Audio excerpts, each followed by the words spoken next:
dealt with spirits or ghosts or hauntings of any sort because as someone who has been very sensitive to spirits of all kinds since I was a kid. I have so many friends ask me if I could tell them again and talk about more experiences that I've had. So I figured, why not? I'll start with the one that still scares me the most to this day. When I was a young warthog, one of my jobs, one of my earlier jobs that I had was at a camp in the forest. Stories of people that work there that have worked there for a bit, like, hey, it's haunted. And I was like, okay, yeah, everyone says that about everything. Of course it's haunted, sure. And I'm obviously not a skeptic. I've seen, heard, felt spirits.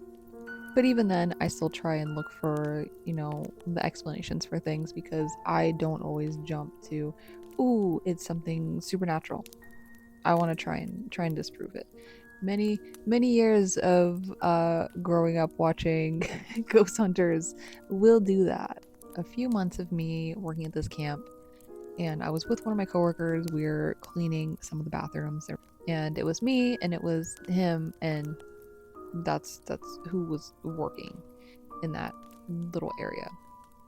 And was cleaning. He was in the other section. He had his headphones in, and I hear someone call my name. I pause. I'm like, okay. Sounded like a girl. My coworker was a man. And so I went to go find him and I was like, hey, dude, did you call me? And he's like, no. I was like, okay, did someone come in here and call me? No. I was like, all right. A little weird, but must have been the wind. So I go home, and within the next few nights, I have a nightmare. And it's interesting because the way that my room is laid out, I'm on the second floor, and there's two glass doors that lead to like the outside porch that kind of surrounds the house. Really unsettling. I never liked that it just led straight outside, especially because at night, since it was like a foresty area, when it was dark, dude. So what I did is obviously I had curtains up, and then I have like a couch against those two double doors, so I just kind of out of sight, out of mind. I'm like, okay, they're not there. Well, I had a nightmare that felt very real, and I woke up in said nightmare, and I looked towards the two glass double doors, and there was the silhouette of like a young girl in a dress outside. And I was like, am I seeing things? Because in my brain, I'm awake and I'm like, whoa, this is really weird.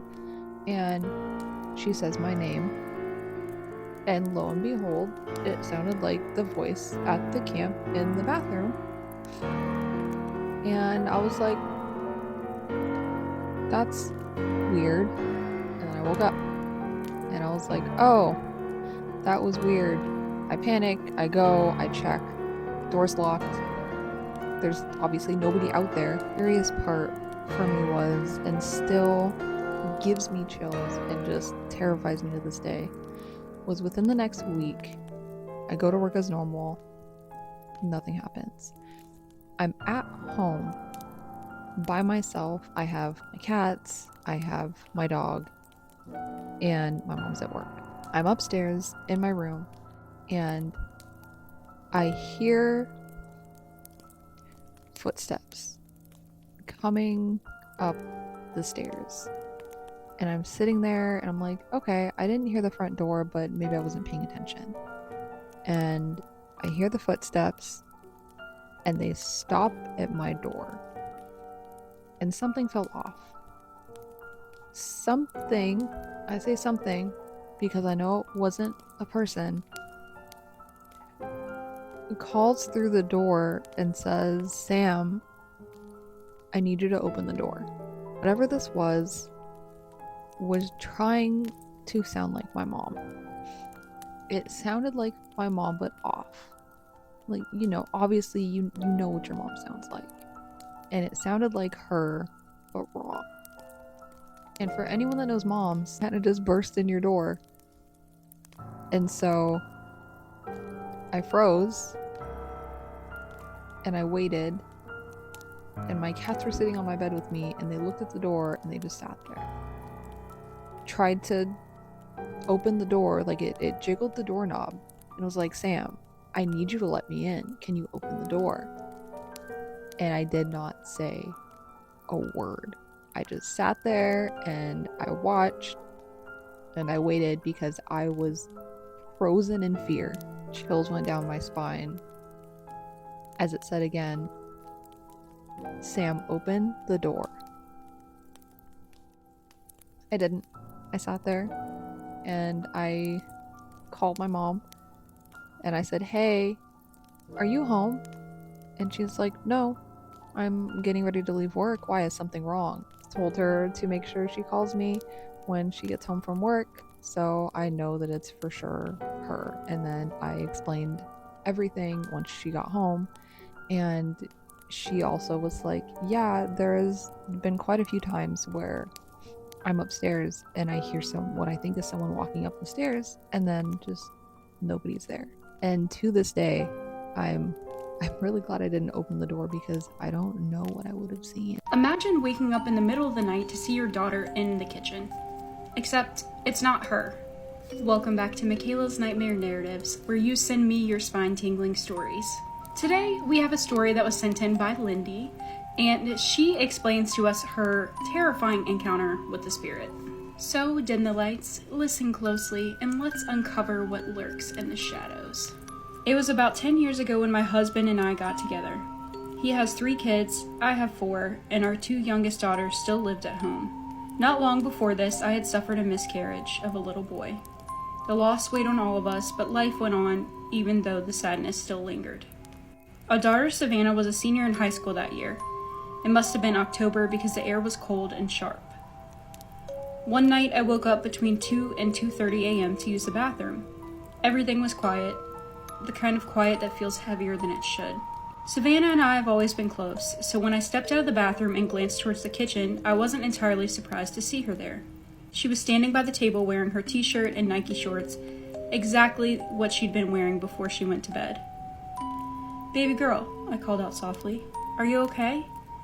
She didn't say anything, just smiled at me, a calm, familiar smile. I stepped closer, but as I reached the kitchen, she was gone. Completely gone. The room was empty. I froze, staring at the empty space where she had been. My heart pounded as I turned to check the clock. It was 2:45 a.m. The stillness of the house suddenly felt suffocating. I bolted back to the bedroom, jumping into the bed next to my husband. He woke up instantly. "What's wrong?" he asked. "I saw Savannah," I whispered, trembling. "She was in the kitchen standing there like I'm seeing you now, but when I got closer, there was nothing. No one." Eventually, we both drifted off back to sleep. The next morning, my husband got up for work, but I stayed in bed. Around 9 a.m., I was laying there half awake when I felt it. The bed shifted as though someone had sat down at the edge. I froze, too scared to move. Then, I felt a light tap on my foot. My heart leaped into my throat. I bolted upright, but there was nothing. No one. Just the empty room. As silent as the night before. To this day, I can't explain what I saw or what I felt. But whatever or whoever it was, it hasn't left my mind since. I have more stories like this if you'd like to hear them. That sounds completely terrifying. I mean, could you imagine seeing your child and just for it to be a spirit mimicking them? That is absolutely terrifying. I can only imagine how it felt. I would definitely love to hear more stories, so please send them to me. But thank you so much to Lindy for sending in her story. And if you have a story you would like to share, you can send them to me either on here through a DM or email them using the link in my bio.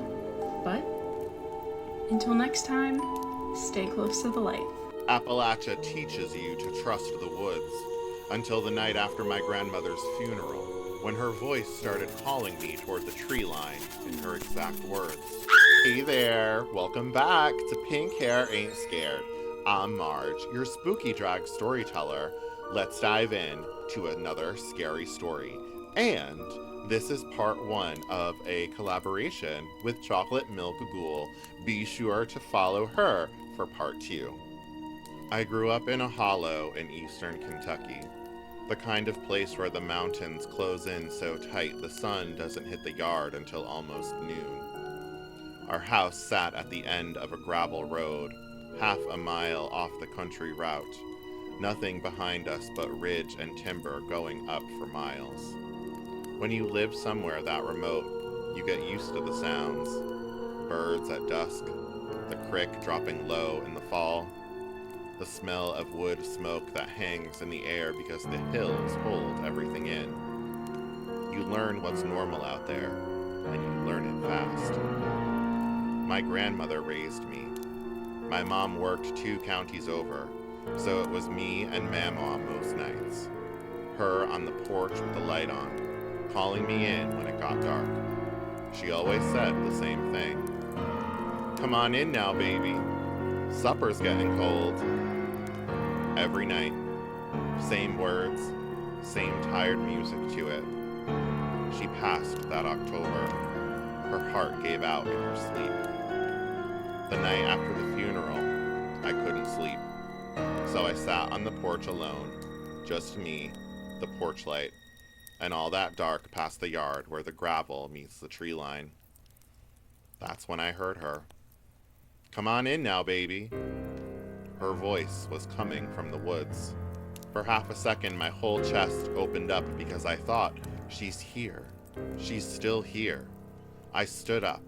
I said, Mamaw? Out loud like a fool. Then she said it again. Come on in now, baby. Supper's getting cold. And I stopped. Because Mamaw never said both lines back to back like that. The second line always came later, after you didn't listen. Out there in the dark, the two ran together with no breath between them. I told myself I was grieving, that my brain was doing what grieving brains do, filling the quiet with what it missed. I went inside, locked the door, and didn't sleep. I told my mom the next morning. She looked at me the way people in my family always looked at me. The anxious kid, the one who let his imagination run. She said grief plays tricks. She said I'd always been too sensitive.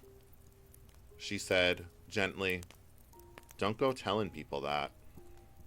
So I didn't. I swallowed it, same as I'd swallowed everything else.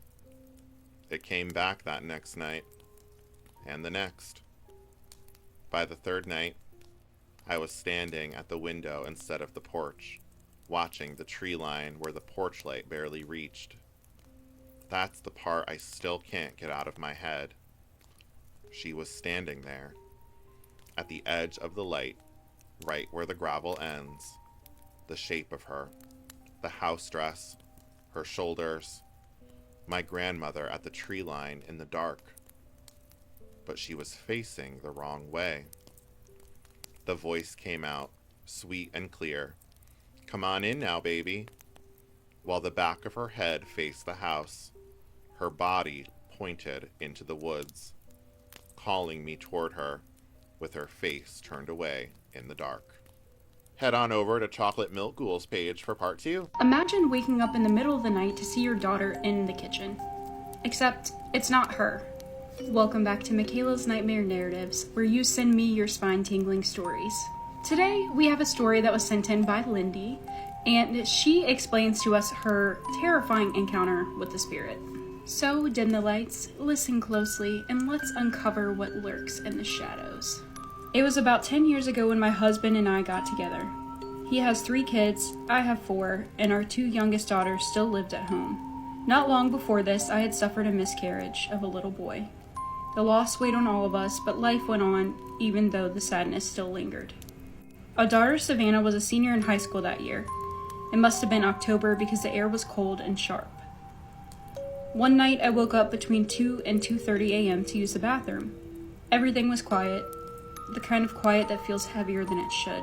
Savannah and I have always been close, so when I stepped out of the bathroom and glanced towards the kitchen, I wasn't entirely surprised to see her there. She was standing by the table wearing her t-shirt and Nike shorts, exactly what she'd been wearing before she went to bed. "Baby girl," I called out softly, "are you okay?" She didn't say anything, just smiled at me, a calm, familiar smile. I stepped closer, but as I reached the kitchen, she was gone, completely gone. The room was empty. I froze, staring at the empty space where she had been. My heart pounded as I turned to check the clock. It was 2:45 a.m. The stillness of the house suddenly felt suffocating. I bolted back to the bedroom, jumping into the bed next to my husband. He woke up instantly. "What's wrong?" he asked. "I saw Savannah," I whispered, trembling. "She was in the kitchen standing there like I'm seeing you now, but when I got closer, there was nothing. No one." Eventually, we both drifted off back to sleep. The next morning, my husband got up for work, but I stayed in bed. Around 9 a.m., I was laying there half awake when I felt it. The bed shifted as though someone had sat down at the edge. I froze, too scared to move. Then, I felt a light tap on my foot. My heart leaped into my throat. I bolted upright, but there was nothing. No one. Just the empty room, as silent as the night before. To this day, I can't explain what I saw or what I felt. But whatever or whoever it was, it hasn't left my mind since. I have more stories like this if you'd like to hear them. That sounds completely terrifying. I mean, could you imagine seeing your child and just for it to be a spirit mimicking them? That is absolutely terrifying. I can only imagine how it felt. I would definitely love to hear more stories. So please send them to me. But thank you so much to Lindy for sending in her story. And if you have a story you would like to share, you can send them to me either on here through a DM or email them using the link in my bio. But until next time, stay close to the light. Did I let a mimic in my house? This one's kind of a mini story. The other night, I woke up out of a sound sleep, like where you just jump up and gasp for air, because I swear I heard our cat make like a long, loud meow. And she didn't come in that night. We had stayed up late waiting for her, and eventually we had to go to sleep. So I thought maybe she was at the door. I've been doing a lot of research into mimics lately, or our spooky stories and whatnot. I didn't think anything of it because I just woke up. I just assumed she was at the door. So I jump up and I run to the door. I look out and I don't see her, and none of our motion lights are on. I just open the door, walk out. The pitch black in West Virginia. I look at my watch, it's 1 o'clock in the morning.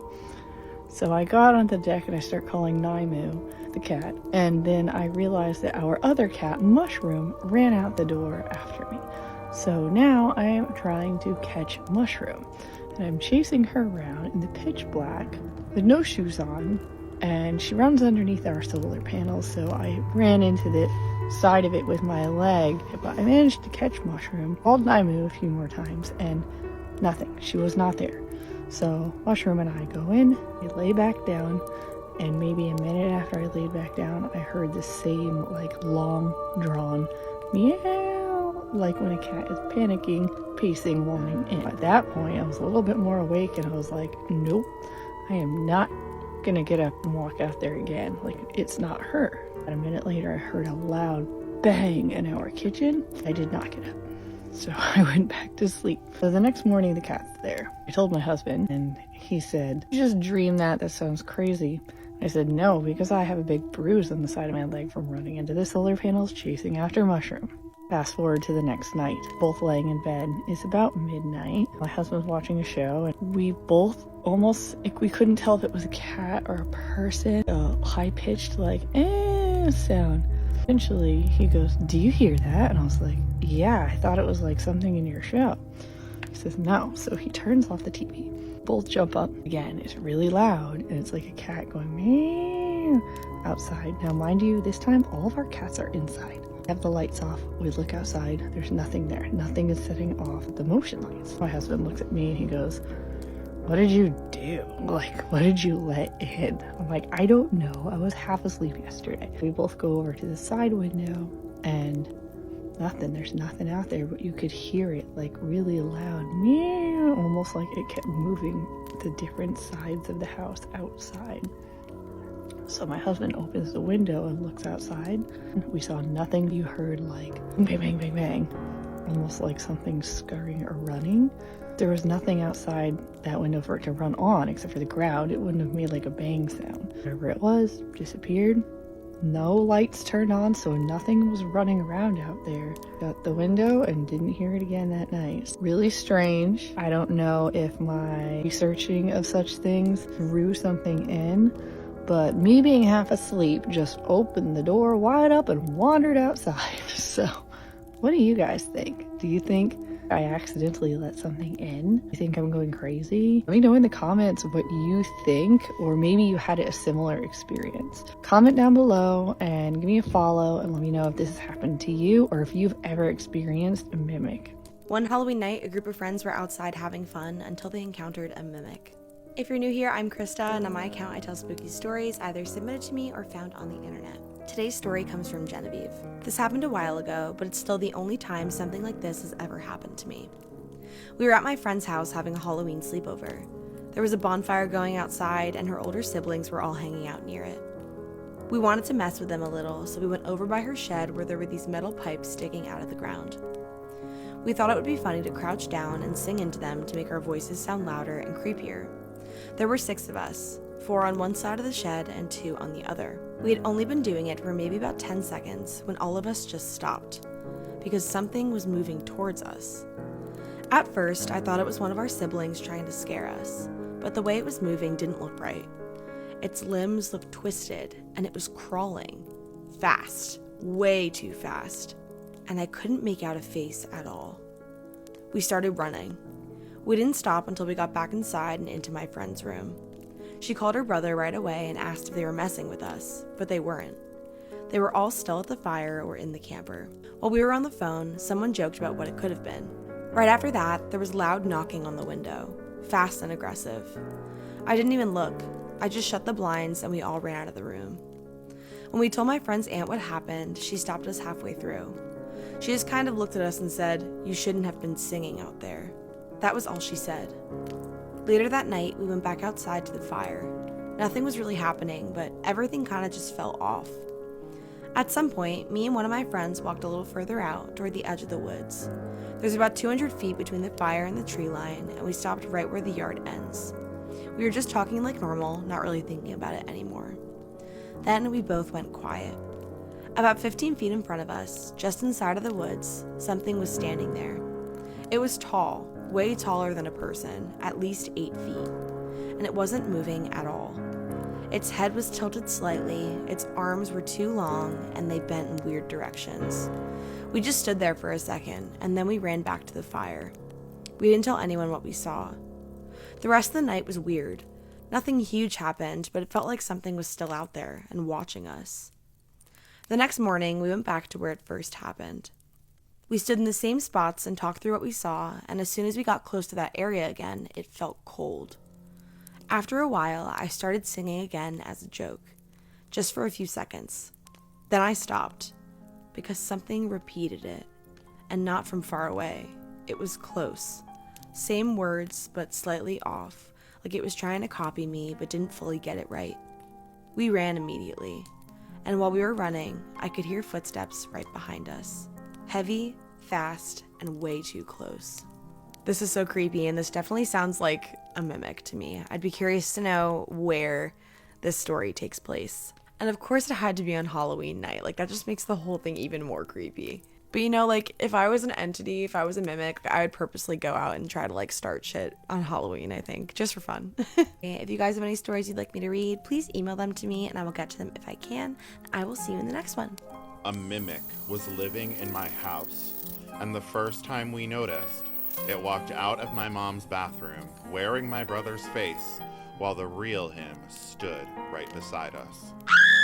Hey there, welcome back to Pink Hair Ain't Scared, or should I say, non-binary hair ain't scared. let's dive in to a true scary story. One night, me, my mom, and my brother had just gotten home. We'd been out running errands and had a family dinner. We were doing our normal routine, and my mom and I were in different rooms. I was in my bedroom, talking on the phone with my friend, and my mom was in the living room when this happened. She thought she saw my brother go into the bathroom in her bedroom. She told me this with a frightened tone, saying she went to look and no one was there. We thought that was strange, because we both saw my brother walk out of that bathroom. The door had opened and closed, but my brother wasn't in that bathroom. Turns out, we have something in our home. My brother came out of the other bathroom, and my mom and I immediately freaked out. We asked him, "Were you in her bathroom?" He looked petrified as he said frantically, No, I wasn't in her bathroom. What's wrong?" Turns out something had been mimicking my brother's features and everything. To this day, it still happens with everyone in our house. A few weeks later, I found out it's a mimic. I never fully understood what mimics do until I looked it up. Do you have a scary story you'd like to send in? My email is down below. Hope to hear from you soon, and stay tuned for another scary story. Not shitting you, this is the 7th time I've recorded this, and I've uploaded it 2 times and it doesn't exist. So maybe I'm not supposed to tell this story. I'm gonna try one more time. If this is not successful, we'll try another day. But as I've been saying in all my other videos, I have lived a very active life, paranormally active. And I grew up in a house with a mimic where several of my other family members also experienced that spirit. So I have maybe like 12 really good stories. But I mean, my grandma saw someone standing at the foot of her bed while she was sleeping. My mom had also experienced someone standing over her while she was trying to fall asleep but couldn't. My brother had seen a lot and heard a lot. I seen and heard a lot. My uncle had seen and heard things. Scratching under people's beds. I mean, whatever was in our house, we were constantly mistaking for either each other or it was a little demonic in nature. But I'm convinced this was a mimic. And the story I want to tell in particular is about a time where I was 16 and I was home alone, and it's very common in Black households for there to be an intergenerational setup in the house. So my uncle lived with us, my grandma, whoever else needed a place at the time, and my cousin, for the purposes and intents of this video, I'm going to call him my brother. But we lived downstairs together on either side of a hallway. Our house was on a hill, so the main living facilities, the living room, the kitchen, my grandma's room, all of the adults were upstairs. And you go downstairs and there is a hallway on either side is his room and my room, and right in the center of the hallway, equidistant, is a back door. So this one particular night I'm home alone, and it was very rare for me to be home alone. I was on the phone with my friend, and we had just gotten a puppy.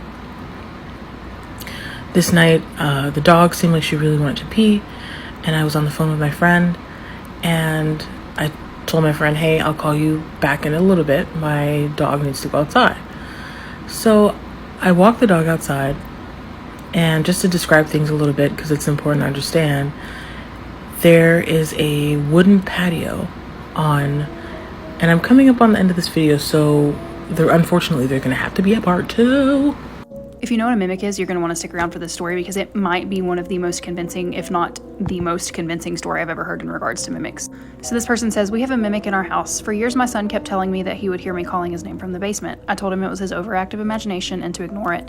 Fast forward to a few months ago, I was in my kitchen making dinner and I heard my son call for me. I responded, but didn't get an answer, so I called his name and asked what he needed. Clear as day, I got a response of, Mom, I'm in the basement, come help me.